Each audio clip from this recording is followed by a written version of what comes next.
Hey there, comic book friends. I'm Travis, and it's New Comic Book Day. Yay! Or at least New Comic Book Day for me. It's kind of surprised here in America.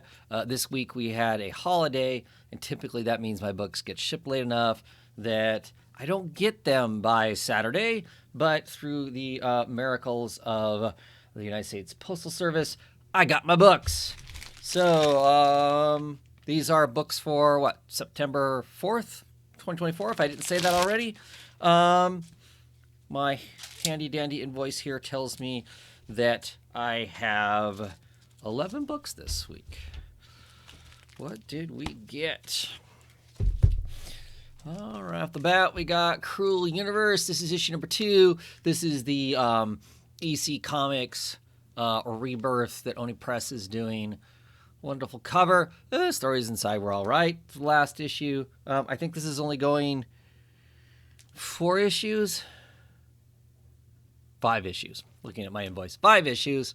So we'll continue with it. Pick it up. Covers are great. I think it's a Greg Smallwood. I think it's who does the covers on it. But it's an anthology of kind of twisted sci-fi tales. I guess think Twilight Zone or Outer Limits. I say that, but those things are so old. Do people nowadays know what those things are? Not a very good reference point, it occurs to me. Anyway, kind of sci-fi stuff with a generally shocking twists in them somewhere.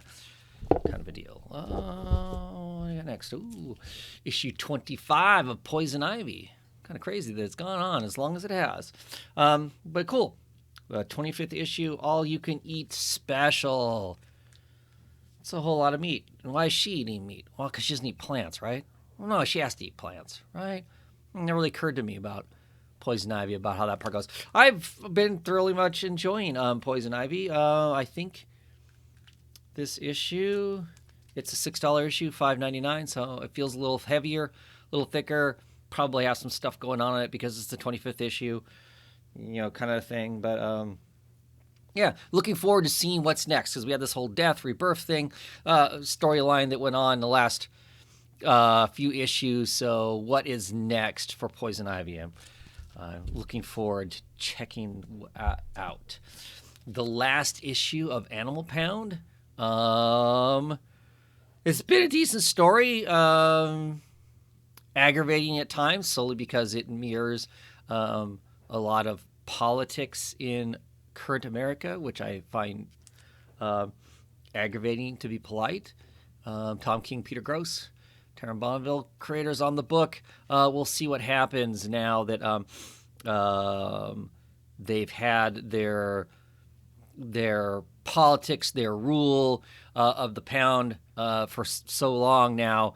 What happens now? Because things have kind of gone off the rails. The stuff that was tradition, the stuff that was people did stuff honorably amongst the animals has kind of all been chucked out. And we'll see what transpires in this final issue of not a bad book, but I haven't been enjoying it. And it's nothing against the book. Like I said, just how it plays with what's currently going on and my own druthers over the current state of affairs in America and kind of around the world, actually. Anyway, Helen of Windhorn, issue number 4. Feels like it's been a while since the last issue this came out. I don't know if it is or not. Does not matter however long it takes for these people to do this awesome book. Bilquis Everly. It's her art. It's her art with Mateus Lopez. That's what it's really about. Great story by Tom King, don't get me wrong, but it really is the wonderful art that's in this book that really has my draw. Basically, anything that she's doing, any art that she's doing, any book she's doing, I'm going to pick up. I'd probably even pick up a Deadpool by her because she's just an amazing. Her quality of line is just so really good. It really lends itself well to this kind of what do I want to call it? This type of storytelling, this more of a literature-looking sort of a storybook feel to it and whatnot. But she's done superhero books that I've enjoyed. largely they've been Wonder Woman books. Well, Supergirl tomorrow is an awesome book too. But yeah, anyway, always pick up her art, regardless of what it is, what's going on with it. We have Public Domain, issue number 8. I want you to make me relevant for a modern audience without sacrificing the core elements that make me work as a character. This book has been wonderful about some people making a comic and the stuff that goes on around that. When Chip Zdarsky is doing this kind of stuff, he's just really smart. It's just really smart stuff. And I thoroughly enjoy it. So looking for that. A new book. The Autumn Kingdom. This is a Cullen Bunn book with Christopher Mitten. I love Christopher Mitten's artwork. Always check out what Cullen Bunn is up to, so I'm excited for that. This is a book by Oni Press. No idea what it's about. My first guess would be is that it's some part of a horror type book, because that's typically what Cullen Bunn does these days. He's ventured off into superheroes. I think he digs those kinds of things. But I think his love is kind of in the supernatural and horror kind of category. So my guess would be that this is going to be and I just love the idea of these two together. I really dig Christopher Mitten's artwork. He's got kind of a style that is definitely his own thing. As soon as you see some work, you instantaneously know who it is by his line weight and how he draws people and stuff. For me, it's usually pretty quick to go, aha, it is this or it is that. And there's all kinds of wild sorcery stuff going on in this. I have honestly no idea. Take Up the Blades. I mean, this is a fantasy type book. The Autumn Kingdom. Yeah, well, clearly. Right?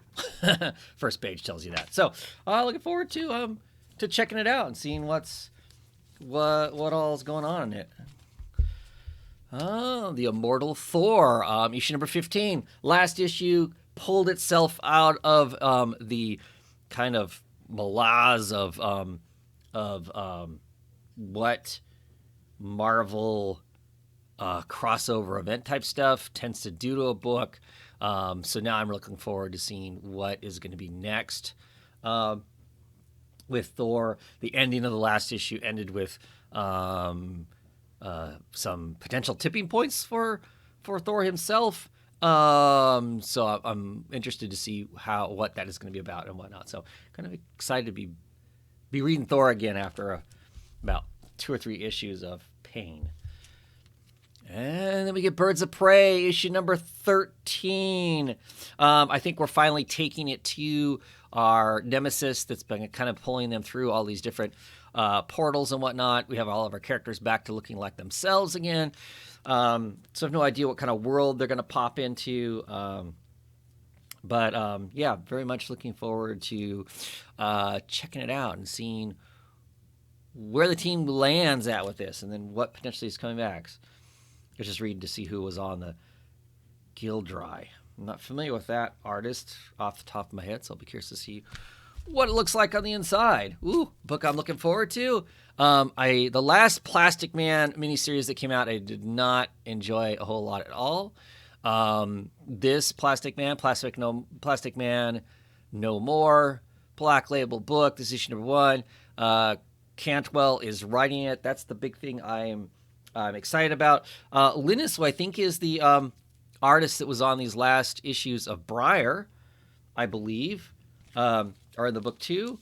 Mostly picking it up because I like Cantwell's writing, especially if he's going to dip into something and give something some emotional thought,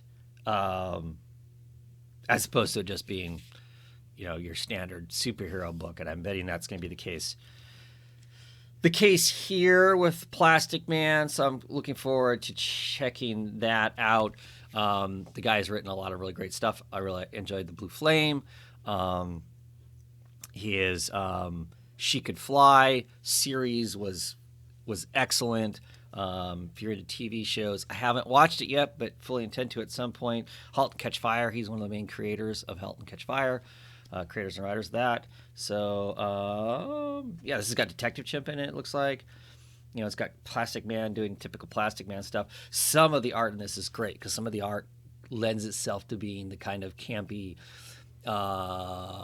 Saturday morning cartoon look to it, which is awesome. He's Plastic Man. So I don't know the super trope around that. You know, him being whatever. But then you get into these kind of other pages where it's the dark reality of his actual existence. It looks like. So very much looking forward to checking that out. Not that I'm like some crazy huge Plastic Man fan, but I think you can do some really interesting stuff with the character, and I'm hoping that's what's going to happen. And then a one shot, because I've been getting a good chuckle out of Trinity's backstories and the Wonder Woman book. Here we got Trinity's World Finest. It's a special, like I said, one shot. King is writing it. Ortega on art. Tamara Bonneville doing colors on the inside, and reading what it says down here, featuring the children of Batman, Superman, and Wonder Woman, which of course is what's always been in the backup. I'm hoping that this isn't just like a reprint of all the stuff that they've already. It is. Ha! You're a sucker, Travis. It literally is the printing of all of the backstories that have been in the Wonder Woman book up to this point. So, guess what? I feel like a dope. I should have read the solicits better. It's cool. It's cool for what it is. I will probably give this to my youngest kid and go, here, read this. You'll get some chuckles out of this. But yep, it is all of those stories. The Black Canary one's hilarious. It is all of those stories slapped together in one book. Should have read the solicits because there's no reason for me to get that because, hey, I've read all those backups because I get the Wonder Woman book. So, haha, fool on me. And lastly, I got the Blood Brothers Mother issue number 2. Couple months between issues, which is fine. That's how the creators work on the book. The first issue was nothing that gripped me. There was nothing about the story that wasn't your standard Western as a whole. I'm hoping now we get into this. Now we've kind of set the setting. Hopefully this issue is going to give us more than that. Interesting enough, one of the things a lot of us commented on, we're all big Eduardo Rizzo art fans, but the coloring is distinctly different in this book. I actually saw a video somewhere, don't know if it was on Instagram or somewhere, where it showed him. He's hand painting watercolor this book, and so he's using watercolors, which is why it looks the way it does. I just thought it was really interesting that he literally has the pages and he's laying down watercolors on it. So that is that's kind of cool. This issue doesn't seem like, just looking at this, doesn't seem to have a whole bunch of. I'm not going to mess with that. They taped the bag shut for me, and anybody who knows me knows that tape is of the devil. Guaranteed to stick to your comic when you try to pull it out of the bag, so I'll be cutting that loose later on. So you'll see the art when I go to talk about the book in a week. Anyway, that's it. Hopefully tomorrow I'll have probably a stupid long video because I got like 17 books to talk about, and I probably have things to say. Anyway, thanks for watching, and I'll catch you later on.